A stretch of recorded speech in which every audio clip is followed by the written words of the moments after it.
اور جو ہی ہماری افادیت ختم ہو جاتی ہے نہایت ہی بے ایمانہ طریقے سے ہم کو ٹھکانے لگا دیا جاتا ہے۔ کوئی ایک جانور بھی پوری دنیا میں آرام، سکون اور مسرت کے ساتھ زندگی بسر نہیں کر سکتا۔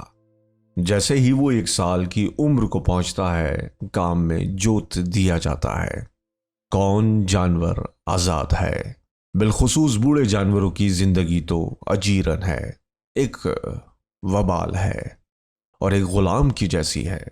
میرے کہنے کی بات نہیں، بلکہ یہ تو وہ حقیقت ہے کہ دنیا جانتی ہے۔ کیا پوری کائنات میں یہی نظام قدرت رائج ہے، یا صرف ہم حیوانوں پر ہی یہ ظلم اور یہ تعدی ہے، اور ہم ہی اس قدر مصیبت زدہ، محکوم اور مظلوم ہیں؟ ایسی تو رضائے رب العالمین نہیں ہو سکتی۔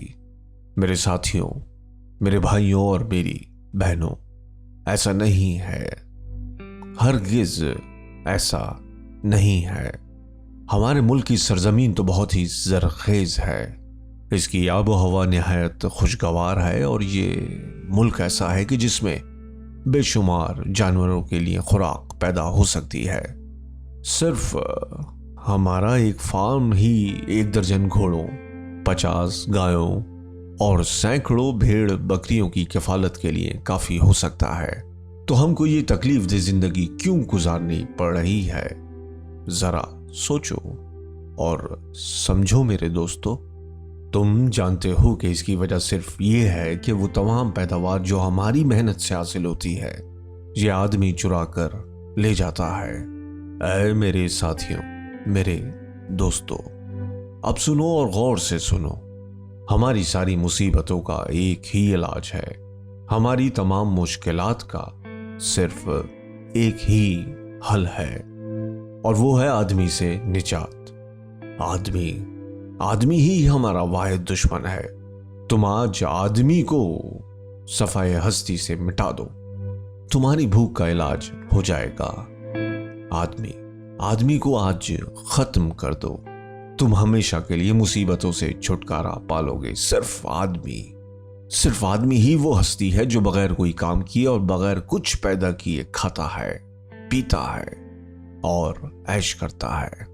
وہ دودھ نہیں دیتا، انڈے نہیں دیتا، وہ اتنا کمزور ہے کہ خود ہل بھی نہیں چلا سکتا، گاڑی بھی نہیں کھینچ سکتا، وہ اتنا تیز بھی نہیں دوڑ سکتا کہ خرگوش تک کو پکڑ لے۔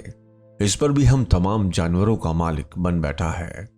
وہ ہم سب کو الگ الگ کام پر لگاتا ہے اور صرف ضرورت بھر کا کھانا دیتا ہے، اتنا کہ فاقے سے نہ مر جائیں، باقی وہ خود اپنے لیے رکھ لیتا ہے۔ ہمارا گوبر ان کے کھیتوں کے لیے کھاد مہیا کرتا ہے، اور ہم اپنی محنت و مشقت سے کھیتوں کو جوتتے ہیں، اس پر بھی ہم کھال اور ہڈی ہو رہے ہیں۔ اے گایو، تم نے سال بھر میں کتنے 100 من دودھ دیا ہوگا؟ بتاؤ کہ یہ سب دودھ کہاں گیا؟ یہ تو تمہارے نونہالوں کو پلانے کے لیے تھا، لیکن کیا تم جانتے ہو کہ وہ سب تمہارے دشمنوں کے حلق میں اتر گیا؟ اے مرغیوں، تم نے سال بھر میں کتنے 1000 انڈے دیے ہوں گے، ان میں سے تم نے کتنے بچے نکالے؟ وہ انڈے بھی اس آدمی نے بازار میں بیچ دیے اور رقم بھی خود رکھ لی۔ اے کلوور، وہ تمہارے خوبصورت چاروں بچڑے کہاں ہیں؟ وہ جو تمہارے دل کی ٹھنڈک اور بڑھاپے کا سہارا تھے، وہ تو سب 1 سال کی عمر ہوتے ہی فروخت کر دیے گئے، اور اب تم انہیں زندگی میں کبھی نہ دیکھ سکو گی۔ یہ آدمی ہمیں ہماری یہ بدبخت زندگی بھی پوری نہیں ہونے دیتا۔ مجھے خود کوئی گلہ یا شکوہ نہیں، کیونکہ میں ان خوش نصیب جانوروں میں سے ہوں جنہوں نے عمر کے 12 سال پورے کر لیے ہیں۔ میری اولاد 400 سے زیادہ تجاوز کر چکی ہے، بس یہی ایک سور کی فطری زندگی ہوتی ہے جو مجھے پوری حاصل ہوئی۔ لیکن عام طور پر یہاں جانوروں کا انجام چھری تلے ہی ہوتا ہے۔ اے باکسر، جب تمہارے عضلات ڈھیلے پڑ جائیں گے اور تمہاری یہ توانائی سلب ہو جائے گی تو جونز تمہیں قصاب کے ہاتھ بیچ دے گا، جو تمہارے گوشت کو، تمہارے کھال کو اور تمہاری ہڈیوں تک کو فروخت کر دے گا۔ اے بھیڑوں، بکریوں اور گایوں، جیسے ہی تم فربا ہوگی اور تمہارے بدن پر گوشت چڑھے گا، تم سب قصائی کے حوالے کر دی جاؤ گی۔ اے نوجوانوں، جو آج میرے سامنے بیٹھے ہوئے ہو، غور سے سنو. ذرا سوچو کہ 1 سال کے اندر ہی تم جوئے کے بوجھ سے چیخیں مارنے لگو گے. اور اے کتوں سنو، جب تم بوڑھے ہو جاؤ گے، تمہارے دانت گر جائیں گے اور تم دوڑ نہ سکو گے، تو جونز تمہاری گردن میں پتھر باندھ کر پوکھر میں ڈبو دے گا. اے میرے دوستو اور اے میرے عزیزو، کیا یہ روزے روشن کی طرح عیاں نہیں ہے کہ ہماری زندگی کی تمام تلخیاں اور دنیا کی ساری برائیاں صرف آدمی ہی کی خود غرضی، عنایت اور اس کی آمریت سے پیدا ہوتی ہے؟ بس آدمی کو ناپید کر دو، تم شب بھر میں آزاد ہو جاؤ گے. ہماری محنت کی کمائی صرف ہماری ہی رہے گی. ہم مالدار اور خوشحال ہو جائیں گے. ہمیں کیا کرنا چاہیے یہ میں بتاتا ہوں. سنو، ہمیں چاہیے کہ ہم دن رات جان و دل کھپا کر آدمی کی نسل کو فنا کرنے میں لگ جائیں. میرے دوستوں اور ساتھیوں، آج یہی ایک پیغام ہے میرا تمہارے لیے. بس انقلاب. مجھے نہیں معلوم کہ یہ انقلاب کب آئے گا، کل، 1 ہفتے میں، 1 سال میں یا 100 سال میں. مجھے اس کا پورا یقین ہے، جیسے یہ سبز گھاس میرے پیروں تلے ہے، کہ یہ انقلاب ضرور آئے گا. جلد یا بدیر یہ انقلاب آئے گا اور ضرور آئے گا. تمہارا فرض اب یہ ہے کہ اپنی باقی ماندہ زندگی کی تمام تر توجہ تم صرف اس پر ہی مرکوز کر دو. میرے پیارے دوستو، میرے عزیزو، میرا یہ پیغام تم ان تک ضرور پہنچا دینا جو تمہارے بعد آئیں گے، تاکہ آنے والی نسلیں یہ جدوجہد جاری رکھیں اور خدا کرے وہ کامیابی سے ہمکنار ہوں. اے میرے عزیزو، دیکھو، یہ تمہارا جذبہ کبھی ماند نہ پڑنے پائے، کسی کی بات یا کوئی بحث تمہیں گمراہ نہ کرنے پائے. اور اگر کسی نے کہا بھی کہ آدمی اور جانور کا نصب العین تو ایک ہی ہے، تو اس کی بات ہرگز نہ سننا. یہ کہنا کہ جانوروں کی خوشحالی آدمیوں کی خوشحالی سے وابستہ ہے محض ایک فریب ہے، دھوکہ اور جھوٹ ہے. آدمی سوائے اپنے کسی اور کے حالات سے ہرگز دلچسپی نہیں رکھتا. آج سے ہم سب جانوروں میں مکمل اتحاد اور یکجہتی کا مظاہرہ ہونا چاہیے. سارے آدمی ہمارے دشمن اور تمام جانور ہمارے دوست ہیں. 2 پیر رکھنے والا ہمارا دشمن ہے، اور جس کے 4 پیر ہیں وہی ہمارا دوست ہے. یہ بھی یاد رکھنا کہ کبھی بھی آدمی کی نقل نہ کرنا، اس جیسی اپنی شکل نہ بنانا، اور جب بھی تم اس پر فتح پالو تو اس کے گناہوں کو نہ اپنانا. شراب کبھی نہ پینا، تمباکو بھی نہ پینا نہ کھانا، کپڑے نہ پہننا اور نہ پلنگ پر کبھی سونا، نہ مکانوں میں ان کی طرح رہنا، نہ پیسے کو ہاتھ لگانا، نہ کسی تجارت یا کاروبار میں ملوث ہونا. دیکھو، آدمی کی یہ تمام حرکتیں گناہ کبیرہ ہیں. اور ہاں، یاد رکھنا، میجر نے کہا، سب سے بڑی بات یہ ہے کہ کوئی جانور کسی جانور پر کبھی جبر نہ کرے. کمزور اور طاقتور، عقل مند اور بے وقوف، چالاک اور گاؤدی، سب جانور بھائی بھائی ہیں. ہم سب جانور ایک قوم ہیں. اتنا کہنے کے بعد بوڑھے میجر نے کہا، لو اب وہ خواب سنو جو میں نے کل رات دیکھا تھا.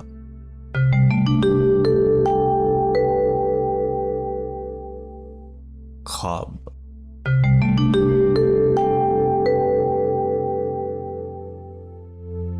یہ خواب ایسا ہے کہ بیان نہیں کیا جا سکتا.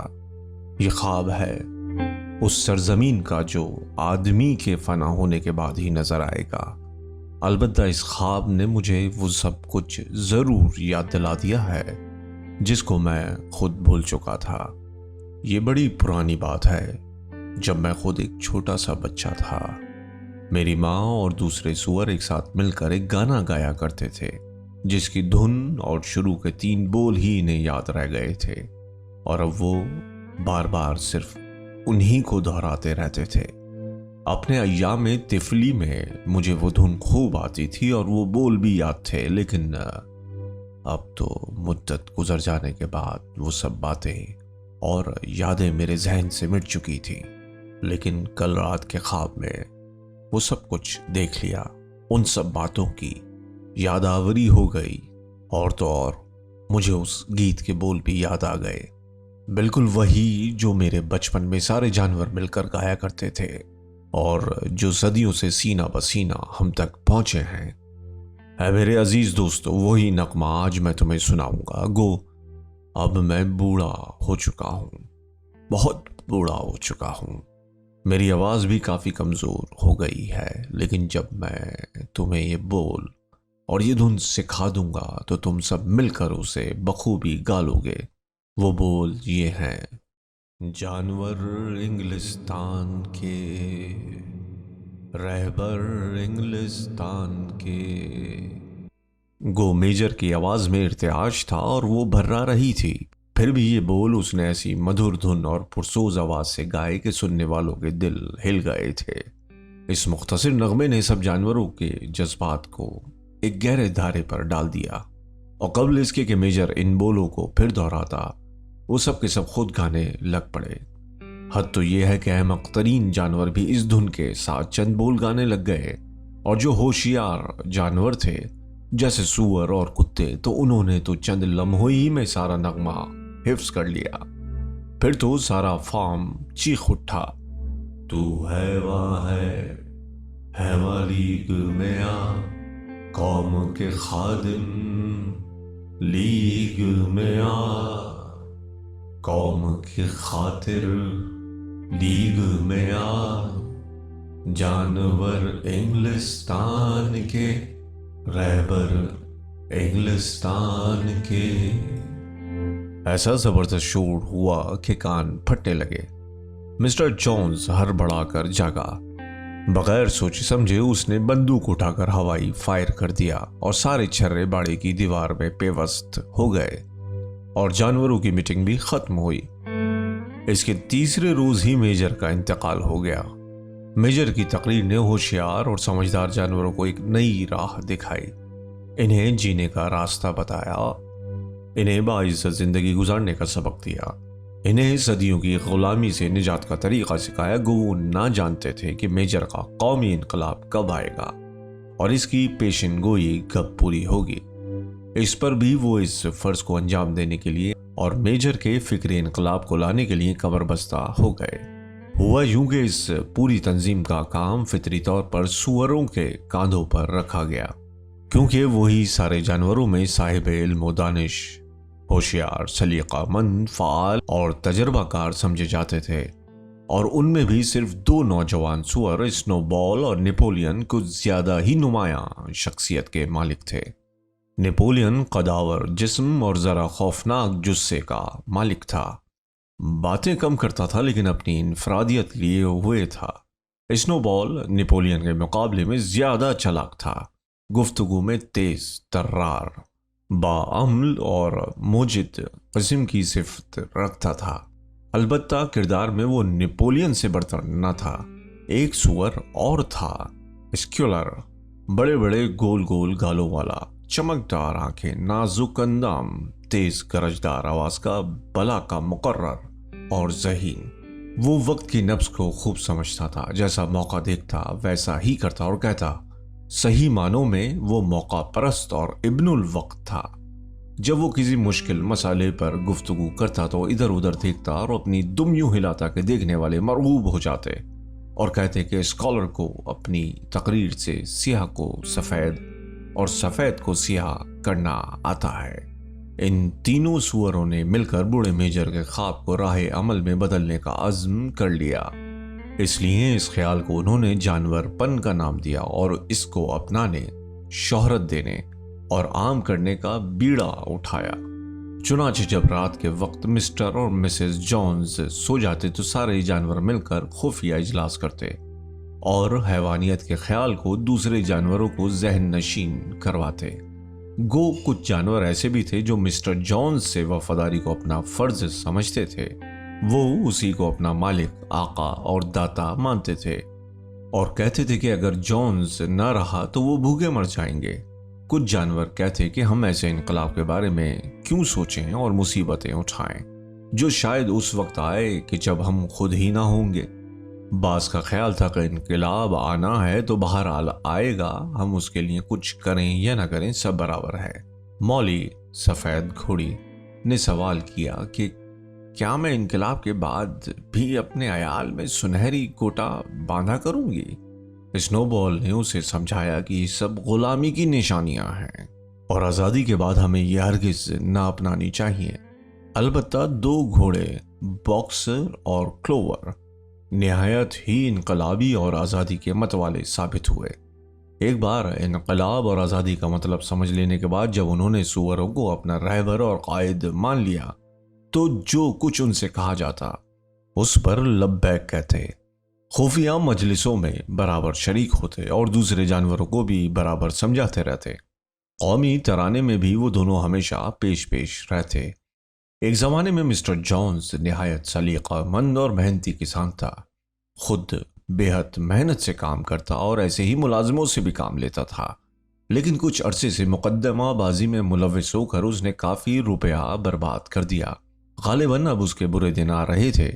وہ کچھ زیادہ ہی تند مزاج بھی ہو گیا تھا، ہر لمحہ دل برداشتہ سا رہتا، سارا دن بس ایک ہی کرسی پر بیٹھا رہتا، شراب پیتا اور اخبار پڑھتا رہتا، کبھی کبھار روٹی کے ٹکڑے شراب میں بھگو کر موسیٰ کوے کو کھلاتا رہتا۔ اس کے ملازموں اور کارندے سست اور بے ایمان ہو گئے تھے، کھیت ویران پڑے تھے، گھاس بڑھ گئی، عمارتوں کی چھتیں بھی بیٹھنے لگی تھی، جانوروں کے لیے چارے کی قلت ہو گئی۔ جون کا مہینہ آیا، کھیتوں کی کٹائی کے دن تھے کہ ایک روز وہ شہر ویلنگٹن گیا۔ وہاں شراب خانے میں جا کر اتنی پی کے مدہوش ہو گیا اور دوسرے روز اتوار کی دوپہر تک گھر نہ لوٹا۔ اس کے آدمی گایوں کو بغیر دھوئے ہوئے خرگوش کے شکار کا پروگرام بنا کر چلے گئے۔ انہوں نے جانوروں کو چارہ تک نہ ڈالا، نہ دانا دیا، اور جب مسٹر جونز گھر لوٹا تو آتے ہی ڈائننگ روم کے ایک صوفے میں جا کر پڑ گیا اور نیوز آف دی ورلڈ سے اپنا منہ ڈھانپ کر سو گیا، یہاں تک کہ شام ہو گئی۔ جانور اب اس سے زیادہ بھوک اور پیاس برداشت نہ کر سکے۔ ایک دم گایوں نے رسیاں توڑا کر اپنے سینگوں سے باڑے کا دروازہ اکھاڑ ڈالا اور سارے جانور نکل بھاگے اور سائبان میں گھس کر ڈبوں کو الٹ پلٹ کر دانا، گھاس اور راتب کھانا شروع کر دیا۔ عین اسی وقت مسٹر جونز کی آنکھ کھل گئی۔ بس وہ فوراً ہی ان 3-4 آدمیوں کو جو گھر پر رہ گئے تھے لے کر سائبان میں آ گیا، اور وہاں آتے ہی ان لوگوں نے جانوروں پر ڈنڈے اور ہنٹر برسانا شروع کر دیے۔ بھوکے جانوروں سے یہ سب سہا نہ گیا اور بغیر سوچے سمجھے اپنے آپ کو ان آدمیوں پر گرا کر ڈھکیلنے لگے۔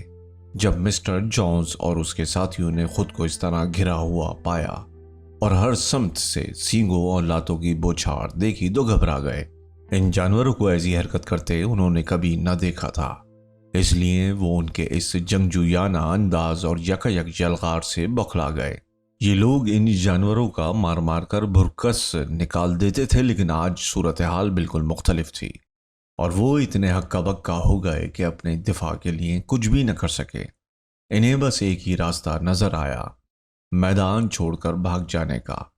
چنانچہ 1 منٹ میں جان بچانے کی خاطر وہ سیدھے پگڈنڈی پر بھاگتے چلے گئے اور ایسے سرپٹ دوڑے کہ فارم کے باہر والے پھاٹک پر جا کر دم لیا۔ ادھر سب کے سب جانور ان کے پیچھے دوڑے اور جلدی سے پھاٹک پر پہنچ کر اسے اندر سے بند کر لیا۔ جانوروں نے مسٹر جونز اور اس کے آدمیوں کو نکال باہر کیا اور اس طرح فارم پر جانوروں کا قبضہ ہو گیا۔